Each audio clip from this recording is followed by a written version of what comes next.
Assalamualaikum warahmatullahi wabarakatuh. Saudara-saudaraku, melanjutkan podcast sebelumnya tentang bagaimana kaitan antara kita gemar bersedekah, gemar memberi, gemar mengeluarkan zakat ya, dengan kebahagiaan dan kesehatan. Di podcast sebelumnya sudah kita sampaikan setidaknya ada dua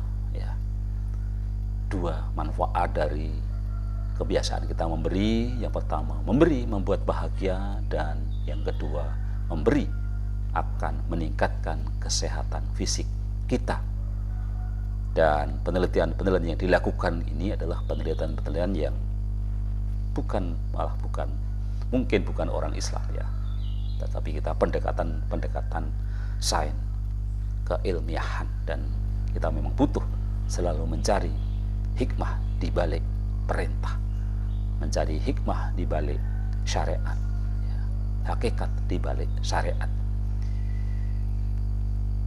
Kita lanjutkan pembahasan ini ya dengan manfaat yang ketiga. Ya. Jadi manfaat yang pertama memberi kebahagiaan, memberi kesehatan fisik, dan yang ketiga adalah memberi akan mempererat ikatan sosial dan kerjasama. Dalam konteks kesehatan tentu saja adalah kesehatan dalam dimensi sosial, karena kita memang harus sehat tidak hanya fisik, mental, tapi juga sosial. Memberi menciptakan lingkaran positif dalam interaksi sosial. Penelitian dari sosiolog Brent Simpson dan Rob Wheeler menunjukkan bahwa kemurahan hati cenderung dibalas baik oleh penerima langsung maupun orang lain. Ini membangun kepercayaan dan kerjasama, memperkuat ikatan sosial yang penting untuk kesehatan mental dan fisik. John Cacioppo dalam bukunya Loneliness, Human Nature and the Need for Social Connection menegaskan bahwa altruisme itu adalah orang yang suka menolong orang lain ya, bahwa altruisme timbal balik memperkuat kesehatan, kekayaan, dan kebahagiaan. Selain itu, memberi membuat kita merasa lebih dekat dengan orang lain dan sebaliknya. Leo Bomirsky dalam The How of Happiness menulis bahwa bersikap baik meningkatkan pandangan positif dan rasa saling ketergantungan dalam komunitas. Jadi itulah manfaat dari kebiasaan kita bersedekah dan manfaat tersembunyi dari kita menunaikan ibadah zakat di akhir bulan Ramadan ini ya. Jadi kita sudah sampaikan memberi kebahagiaan, memberi kesehatan fisik, dan yang ketiga ini adalah memberi kesehatan sosial, yaitu mempererat ikatan sosial dan juga kerjasama dengan orang lain. Kemudian yang keempat, apa manfaat dari memberi? Adalah menumbuhkan rasa syukur. Memberi dan menerima hadiah dapat memicu rasa syukur yang sangat penting untuk kebahagiaan, kesehatan, dan ikatan sosial.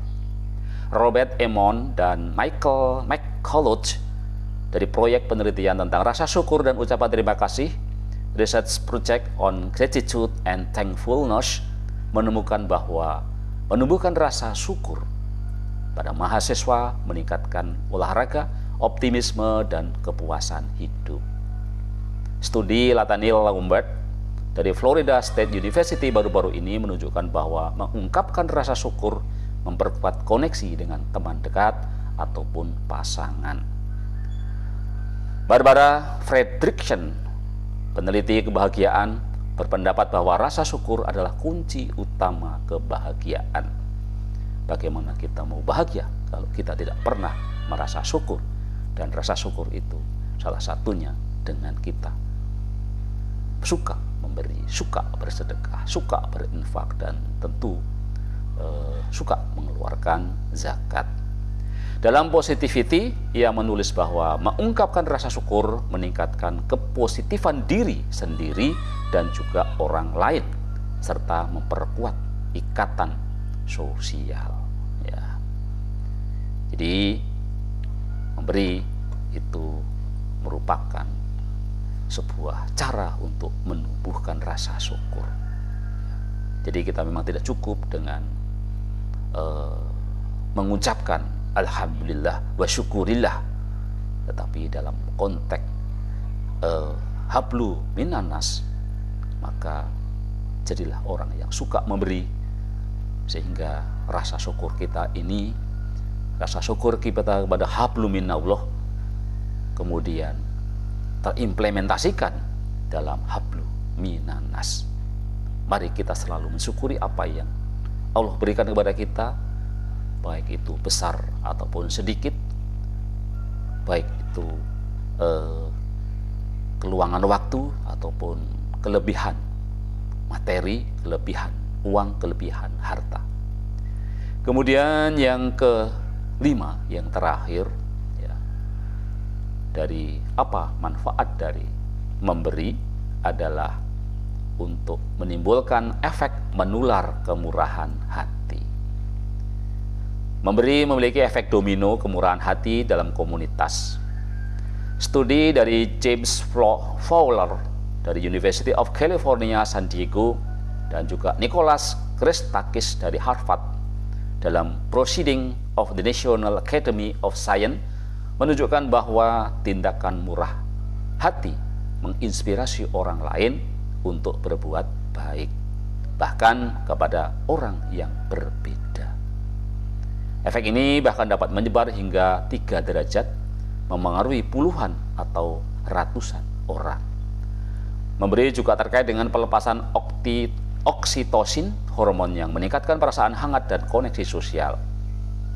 Paul Zak dari Claremont Graduate University menemukan bahwa oksitosin membuat orang lebih murah hati dan berempati, ya, sehingga sampai 2 jam menciptakan potensi lingkaran kebajikan di mana kemurahan hati seseorang memicu kemurahan hati orang lain.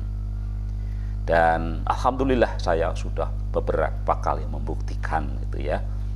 Jadi memang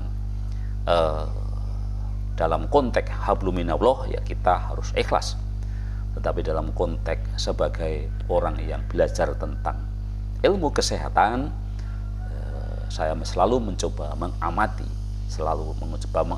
orang lain dan juga perilaku saya sendiri yang saya coba amati apa dampaknya gitu ya. Satu sedikit cerita saja gitu ya, pengalaman tentang memberikan bantuan, walaupun bantuannya ini orang sering mengatakan sekarang itu adalah bantuan yang produktif ya. Jadi waktu itu kita membantu untuk memberikan kambing ya, tetapi statusnya adalah bagi hasil ya. Walaupun itu bagi hasil ya, ternyata cukup menginspirasi dari teman-teman saya yang lain ya. Begitu saya langsung melangkah, maka dengan seketika lingkungan di sekitar saya tergerak untuk ikut membantu kepada teman saya yang sama-sama temannya juga gitu ya. Bahkan mungkin mereka jauh membantu bukan dalam konteks seperti saya itu membantu dalam konteks meningkatkan ekonomi, memberi modal gitu ya bantuannya, tetapi mereka malah langsung memberikan yang kambing saya itu adalah sifatnya bagi hasil, mereka patungan akhirnya memberikan kambing sehingga kambingnya bertambah lagi dari bantuan teman-teman.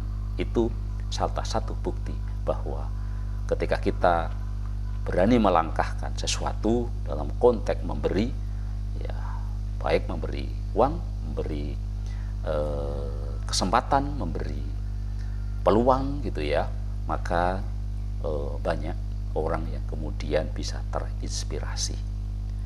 Ya, tentu saja inspirasi ini tidak selalu efeknya langsung ya, tetapi insya Allah ya kita memang harus terus memberi dalam rangka habli minallah, tetapi habli minallah yang betul-betul maka akan berefek pada hablu minanas. Demikian ya yang bisa kita sampaikan, bagaimana kita bisa hidup sehat, hidup bahagia dengan perilaku untuk banyak bersedekah, termasuk mari kita segera tunaikan zakat fitrah kita dan juga kebiasaan-kebiasaan lain ya di bulan Ramadan, karena keistimewaan dari bulan Ramadan semua amal kita dilipat gandakan. Apalagi mudah-mudahan kita masih tetap berharap kita mendapatkan satu malam 1000 bulan, malam Lailatul Qadar. Demikian saudara-saudaraku ya, mudah-mudahan dua podcast ini memberikan wawasan, memberikan tambahan pengetahuan bahwa bersedekah itu bukan saja hablum minallah, tetapi juga membawa efek positif pada diri kita sebagai orang yang bersedekah maupun juga saudara-saudara kita yang menerima sedekah itu. Kebahagiaan dan kesenangan ada pada kedua-duanya. Karena apa? Karena kita menjalankan syariat Islam, syariat yang Allah gariskan, menjalankan sunnah-sunnah Rasulullah Sallallahu Alaihi Wasallam. Hidup sehat bersama Lukman Effendi. Wassalamualaikum warahmatullahi wabarakatuh.